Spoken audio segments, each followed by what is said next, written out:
In the winter of 1943, in occupied Warsaw, Poland, a young woman named Kasia Nowak sat at her sewing machine in a cramped apartment on Marszałkowska Street. Her fingers moved with practiced precision, guiding fabric beneath the needle's rapid rhythm. But the dress she was creating wasn't meant for fashion. Hidden within its hem were forged documents that could save 3 Jewish families from deportation. Outside, the city lay buried under heavy snow, its streets patrolled by German soldiers whose boots left dark prints on the white ground.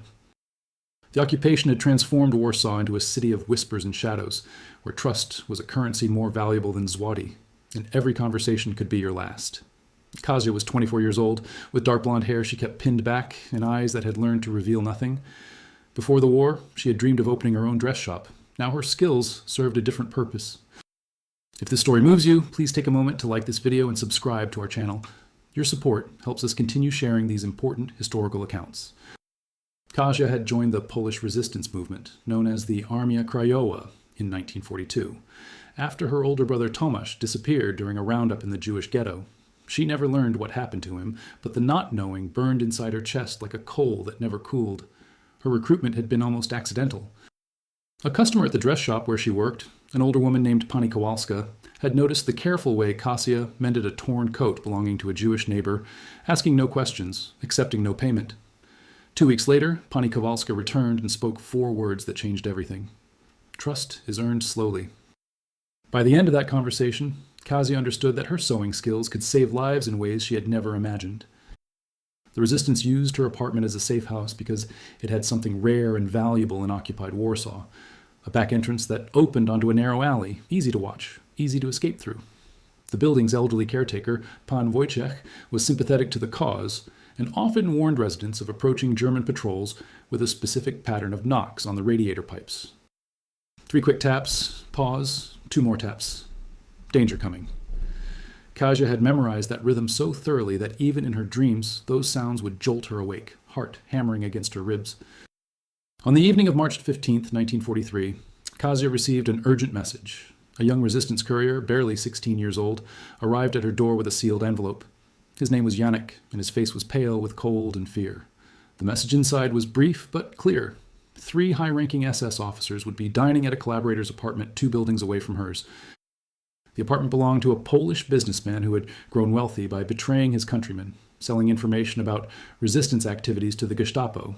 The officers would arrive after curfew, expecting privacy and safety.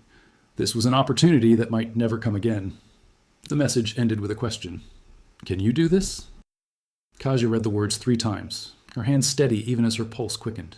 She had been trained for many things: document forgery, message delivery, providing shelter for those being hunted. But this was different. This was direct action against the occupiers, the kind that could mean torture and execution if she was caught.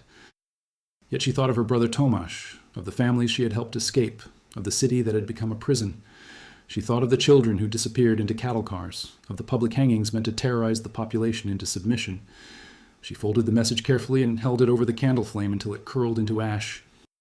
Yes, she could do this. The plan was simple in concept, but required perfect timing and nerves of steel.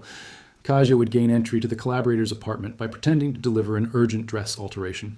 She had sewn for the collaborator's wife before, a vain woman who cared more for fashion than the suffering around her. Once inside, Kasia would wait for the right moment. The weapon she would use was already in her possession, something she carried every day and aroused no suspicion. Strong silk thread, the kind used for reinforcing heavy garments in theatrical costumes, triple braided, capable of bearing significant weight. In the right hands, with the right technique, it could be deadly silent and effective. In the hours before the mission, Kasia prepared herself mentally by going through her daily routine with deliberate normalcy. She heated water on the small stove in her kitchen, rationing the precious coal she had managed to obtain through the black market. The apartment was cold, as all apartments in occupied Warsaw were during that brutal winter. Frost formed intricate patterns on the inside of her windows, and her breath created small clouds in the air. She made herself a weak tea, saving the real tea leaves for special occasions that might never come, and instead using dried herbs she had gathered the previous summer from the ruins of what had once been a public garden. As she sipped the bitter liquid, she thought about her family. Her parents had died in the first year of the occupation, her father from pneumonia that could not be treated because doctors were forbidden to treat Poles, her mother from a broken heart 6 weeks later. Her younger sister Zofia had escaped to London before the war fully engulfed Poland, and Kasia had received one letter from her in 1941, smuggled through resistance channels. Zofia was working for the Polish government in exile, doing what she could from abroad. Sometimes Kasia envied her sister's distance from the daily horrors of occupation. Other times she felt grateful to be here, fighting where the fight mattered most. She looked at the photograph on her small table, the only decoration in the sparse room. It showed her family before the war, in the summer of 1938. They were standing in front of their modest home, all of them smiling, unaware of the darkness that was coming. Her father wore his best suit. Her mother held flowers from their garden. Tomasz stood tall and proud, already working as an apprentice electrician. Zofia was laughing at something outside the frame, and Kasia herself, so young, so innocent, dreaming of nothing more complicated than beautiful dresses and perhaps someday finding love. That girl was gone now, replaced by someone harder, colder, capable of things that would have been unimaginable in that innocent summer. War did that to people. It burned away the softness, leaving only what was necessary for survival. Kasia wondered sometimes if she would ever find that girl again when the war ended, or if she was lost forever, a casualty as real as any body in the street. She set down her tea and began the ritual she performed before every dangerous operation. She wrote a letter, brief and cryptic, to be delivered to Pani Kowalska if she did not return. The letter contained coded information about her contacts, her safe houses, the location of forged documents she had hidden. It also contained a few personal words, asking that someone please find her sister in London and tell her what had happened. She sealed the letter and placed it in the space behind her loose baseboard where she kept other important papers. Then Kasia opened her sewing box, the same one her grandmother had given her when she was 12 years old. It was made of dark wood with brass fittings, and inside were compartments for different types of thread, needles of various sizes, scissors, thimbles, and measuring tape. Everything was organized with a precision that had been drilled into her during years of apprenticeship. A seamstress must know where every tool is, her instructor had always said. In the dark, by touch alone, you should be able to find what you need. That lesson had proven useful in ways her instructor never intended. She selected the silk thread carefully, testing its strength by pulling it taut between her hands. It was Chinese silk, expensive and rare, something she had obtained before the war. It had survived because she saved it for special projects, important clients. Now it would serve the most important purpose of all. She wound a length of it around a small wooden spool, then placed the spool in her coat pocket where she could reach it quickly. She practiced the motion several times, drawing the thread out, looping it around her hands, until the movement became automatic, thoughtless, muscle memory. She had learned the technique from a former soldier in the resistance named Stanisław, a man who had fought in the September campaign of 1939 and somehow survived the defeat and occupation that followed. He had taught her on a winter evening much like this one, using a practice dummy made of rolled blankets. The key was speed and commitment. Hesitation meant failure. The thread had to be looped and pulled tight in one smooth motion, cutting off air and blood flow to the brain. Consciousness would fade in seconds. Death would follow in minutes. Stanisław had made her practice until her hands moved with automatic precision, until the motion felt as natural as threading a needle. Stanisław himself had been captured by the Gestapo 2 months after training Kasia. She had heard rumors about what happened to him in the basement of Pawiak prison, where the Germans took people for interrogation. The rumors said he had endured 3 days of torture without revealing a single name, a single location, a single piece of information. On the 3rd day, he had somehow managed to take his own life, denying the Germans the satisfaction of his continued suffering. When Kasia heard this, she had wept for the first time since her brother disappeared. She had wept for Stanisław, for his courage, for the terrible price he paid. And she had promised herself that if she was ever captured, she would be as strong, as silent, as defiant. The resistance network she belonged to was larger and more complex than most people realized. The Armia Krajowa had cells operating throughout occupied Poland, each one isolated from the others for security. If one cell was compromised, the damage could be contained. Kasia's cell consisted of 7 people, though she only knew 3 of them by their real names.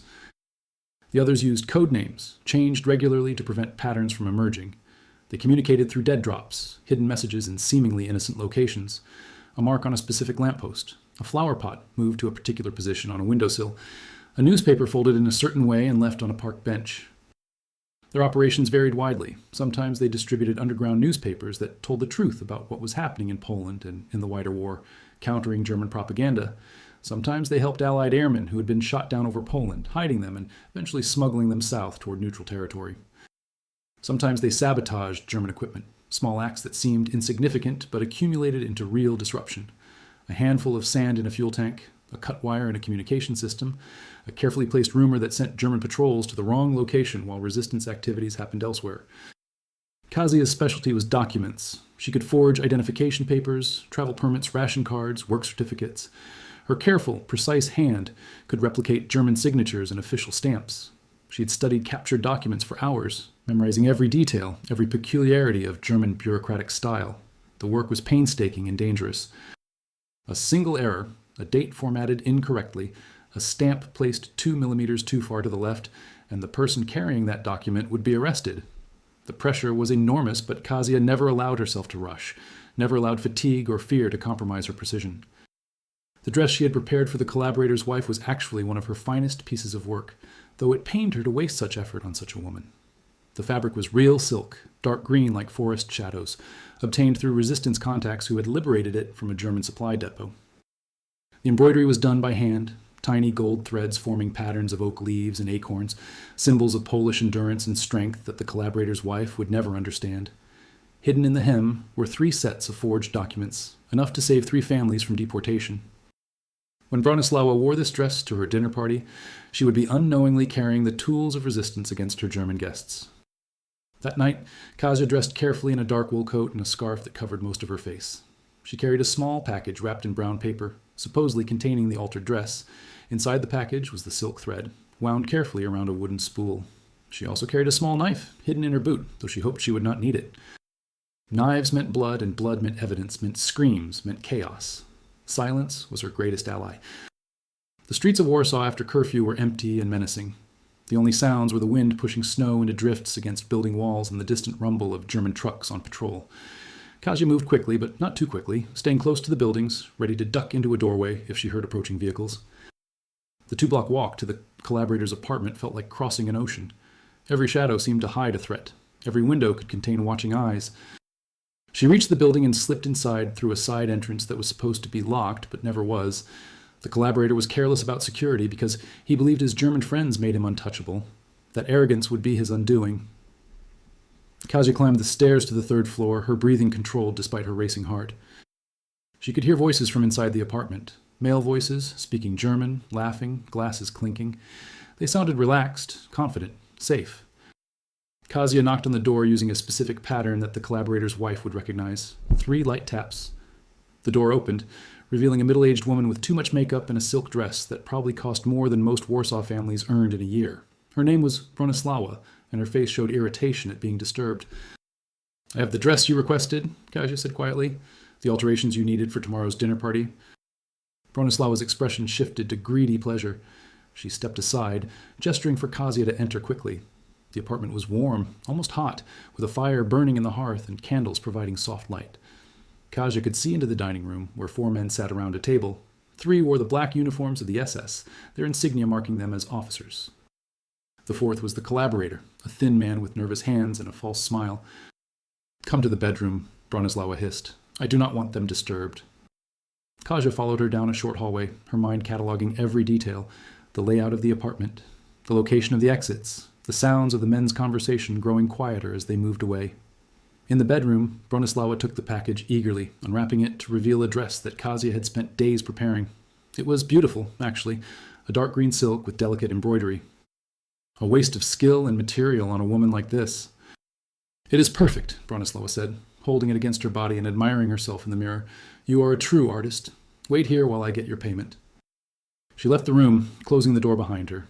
Kazia stood very still, listening. She could hear Bronislawa's footsteps moving toward the front of the apartment, then the murmur of voices as she spoke to the men. This was the moment. Kazia moved to the door and opened it slightly, peering out. The hallway was empty. She could see into the dining room where the men continued their meal, their attention focused on food and drink and conversation. One of the SS officers stood up, pushing back his chair. He was a tall man, probably in his 30s, with a scar on his left cheek and the bearing of someone accustomed to being obeyed. He said something in German about needing to use the facilities. The collaborator pointed toward a door near where Kazia was hiding. Her heart hammered, but her hands remained steady. She pulled the silk thread from her pocket, measuring out a length and wrapping the ends around her hands, leaving a loop in the center. The officer walked down the hallway, his boots loud on the wooden floor. He did not see Kazia pressed against the wall in the shadow beside the bedroom door. He reached for the bathroom door handle. In that moment, when his attention was focused forward and his guard was completely down, Kasia moved. She stepped behind him in one fluid motion, bringing the silk thread loop up and over his head. Before he could react, she pulled with all her strength, crossing her hands behind his neck to tighten the noose. The officer's body went rigid with shock. His hands flew to his throat, trying to pull at the thread that was cutting deep into his flesh. But Kasia had already secured her grip, and she pulled harder, her muscles burning with the effort. Stanisław had taught her to use her body weight, to lean back and let gravity help with the work. The officer tried to make a sound but could not. His fingers scrabbled uselessly at the thread. Kasia could feel him weakening, his struggles becoming less coordinated. She held on, counting seconds in her head. 10, 15, 20. His legs buckled and she lowered him to the floor as quietly as she could, maintaining the pressure. 30 seconds. 40. His movement stopped. She held on for a full minute to be certain, then carefully released the thread. Her hands were shaking now, the adrenaline flooding her system, making it hard to breathe. She had just killed a man. The reality of it crashed over her like a wave, but she could not afford to let it paralyze her. She dragged the officer's body into the bedroom, struggling with his weight.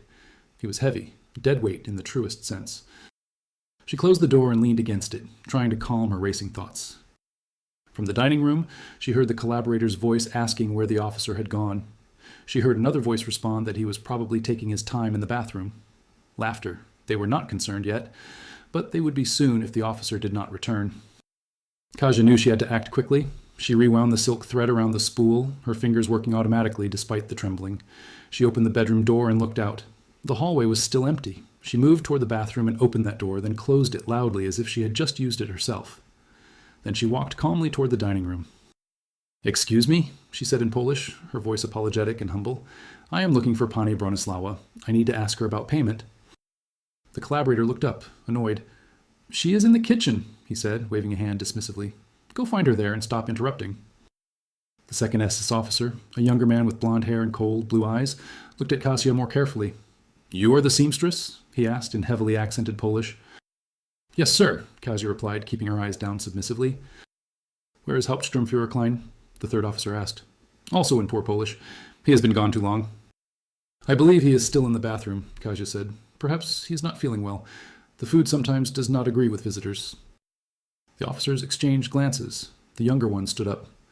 "I will check on him," he said in German. Then, to Kasia, "Show me where the bathroom is." This was not part of the plan, but Kasia had learned to adapt. She led the young officer down the hallway, her mind racing. When they reached the bathroom door, she knocked lightly. "Hauptsturmführer Klein?" the young officer called.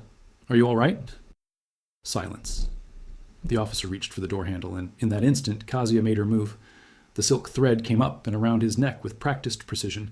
This time she knew exactly how much strength to use, exactly how to position her body. The officer tried to call out, but only a strangled gasp emerged. She pulled him backward away from the dining room, using the wall for leverage. This officer was younger, stronger, and he fought harder. His elbow caught her in the ribs, sending a lance of pain through her side. But she held on, redirecting his struggles, using his own momentum against him. Stanisław had taught her that panic makes people stupid, makes them waste energy. She remained calm, methodical, even as the officer thrashed. Gradually, inevitably, his strength faded. His movements became sluggish, then stopped entirely. Kasia lowered him to the floor, breathing hard. 2 down. But now she had a new problem. The third officer and the collaborator would come looking soon. She had perhaps 2 minutes before they realized something was wrong. She dragged the second officer's body into the bedroom with the first, her muscles screaming with the effort. The room was beginning to feel like a tomb. She returned to the hallway and tried to think. She could try to leave now, slip out while the remaining men were still unaware, but the third officer had seen her face. He could identify her, and the collaborator knew she was in the apartment. If they found the bodies and she was gone, they would hunt her family, hunt everyone she had ever known. The Gestapo's methods were thorough and brutal. No, she had to finish this. Kasia walked back to the dining room, her silk thread ready in her pocket. The third officer and the collaborator looked up as she entered. "Both of your colleagues are not feeling well," she said calmly. "I think perhaps they need help." The third officer, a heavy-set man with iron-gray hair and a face marked by drink and violence, stood up immediately. "What do you mean?" he demanded. "Where are they?" "In the bedroom," Kasia said. "I think they may have eaten something that disagreed with them. They are both lying down." The officer's face darkened with suspicion. "Show me," he ordered, his hand moving to the pistol at his belt. Kaja led him down the hallway, aware of the collaborator following behind. This was the most dangerous moment. Two men, one armed, both now alert to potential danger. But she had one advantage. They did not believe a young seamstress could be a threat.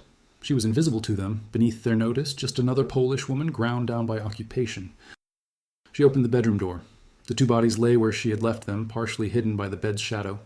The third officer stepped into the room, and the instant his attention focused on the bodies, Kaja struck. The silk thread went around his neck, and she pulled with every ounce of strength she possessed. But this officer was larger, heavier, and he reacted with the instincts of a combat veteran. He threw himself backward, slamming Kasia against the wall. Her head struck the plaster hard enough to make her vision blur, but she did not let go of the thread.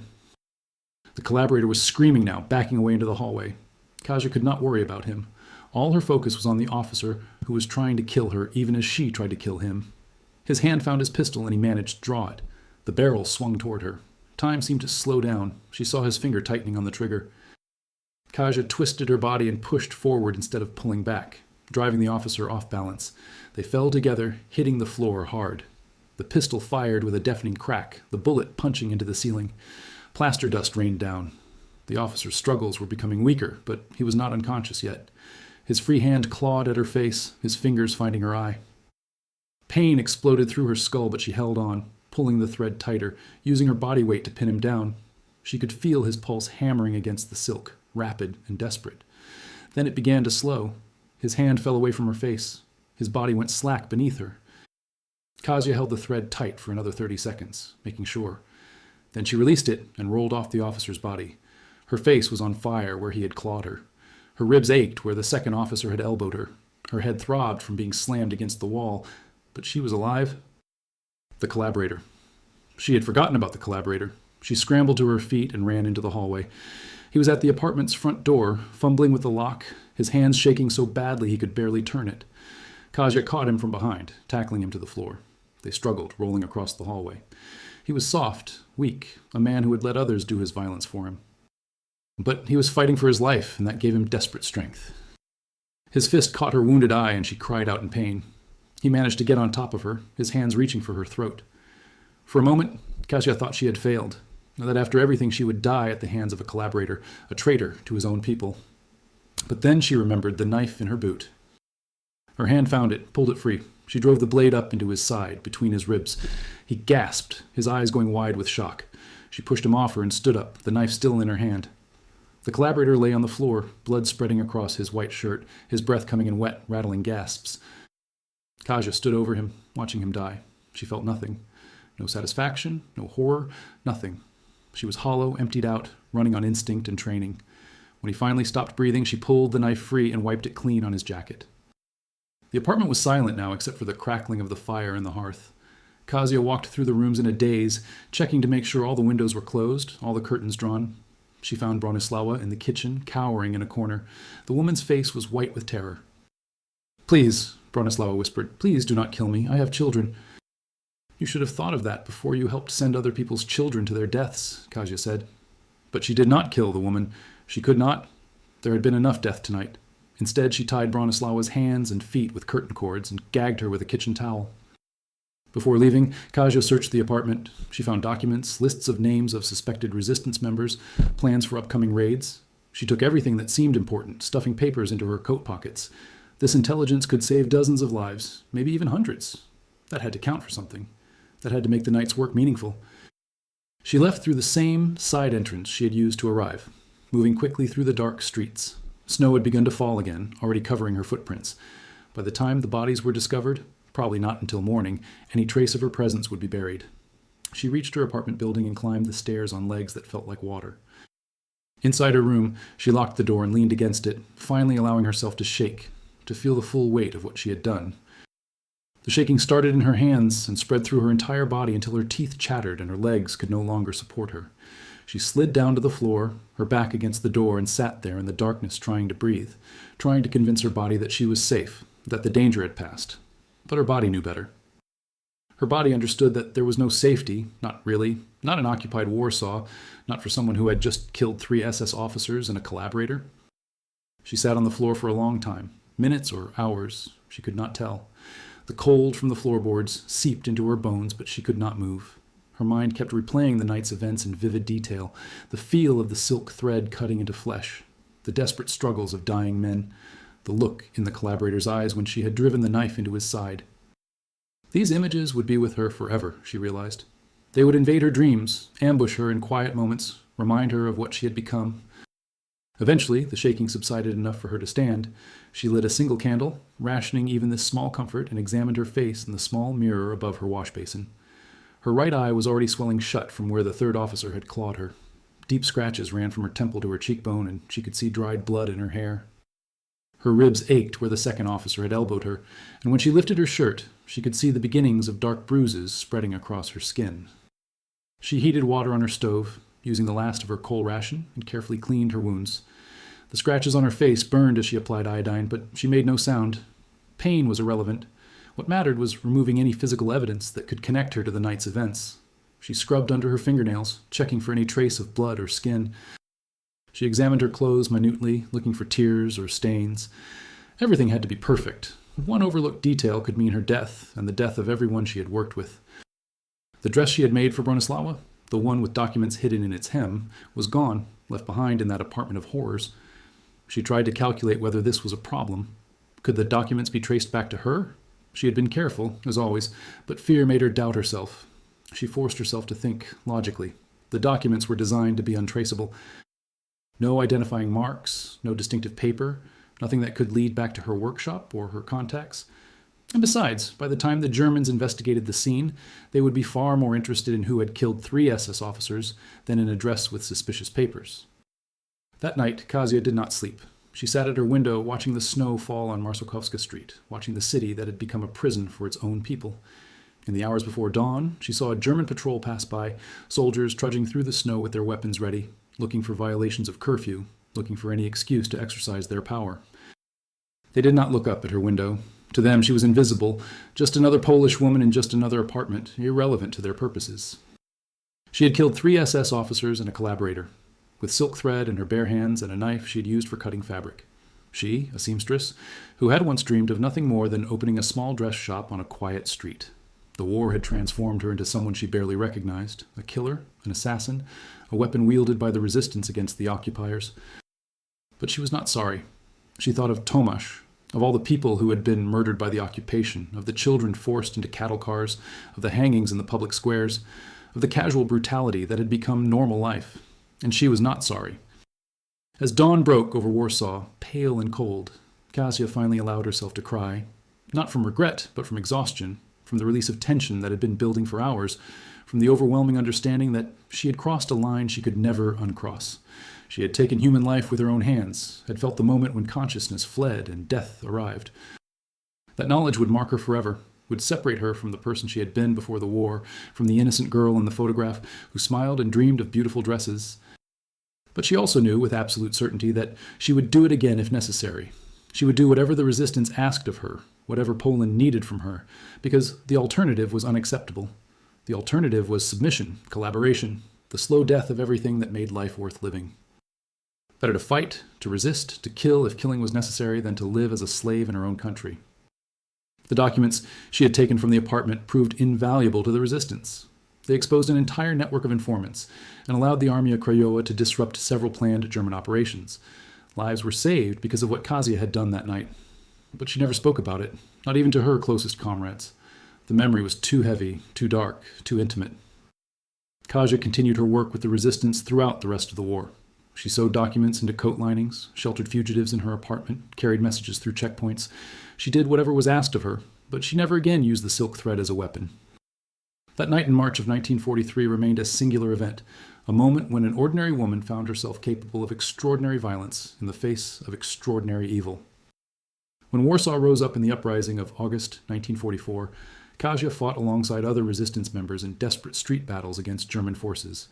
She survived 63 days of combat, watching her city burn, watching friends die, watching hope flicker and fade.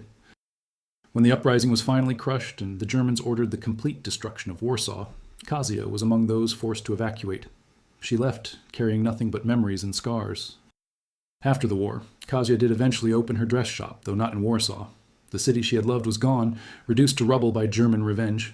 She settled in Krakow and built a new life, quiet and unremarkable. She married a fellow resistance veteran, a man who understood that some experiences could never be shared or explained. They had 2 children, a boy and a girl, and Kasia taught them both to sew. She never told her children about the night in March of 1943. They grew up knowing their mother had been in the resistance, that she had fought for Poland's freedom, but they never knew the specifics. That was how she wanted it. The weight of those memories was hers alone to carry.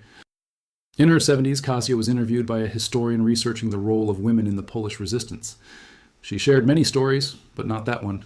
Some acts, she believed, were too dark to bring into the light, too violent to reconcile with the grandmother she had become. The silk thread she had used that night was long gone, but she still kept spools of thread in her sewing basket, and sometimes, when she held them, her hands would remember the weight of a life ending. Kasia Nowak died in 1998 at the age of 79, surrounded by her family. At her funeral, several elderly men and women attended, veterans like her who had fought in the shadows. They knew, or suspected, the full scope of what she had done during the occupation.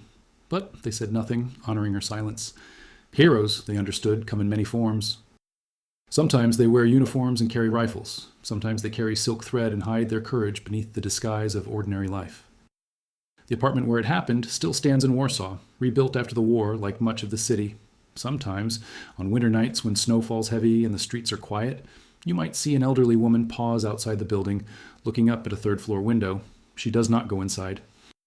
She simply stands there for a few moments, remembering a night when a seamstress became a soldier, when ordinary hands committed extraordinary acts, when the tools of creation became instruments of survival.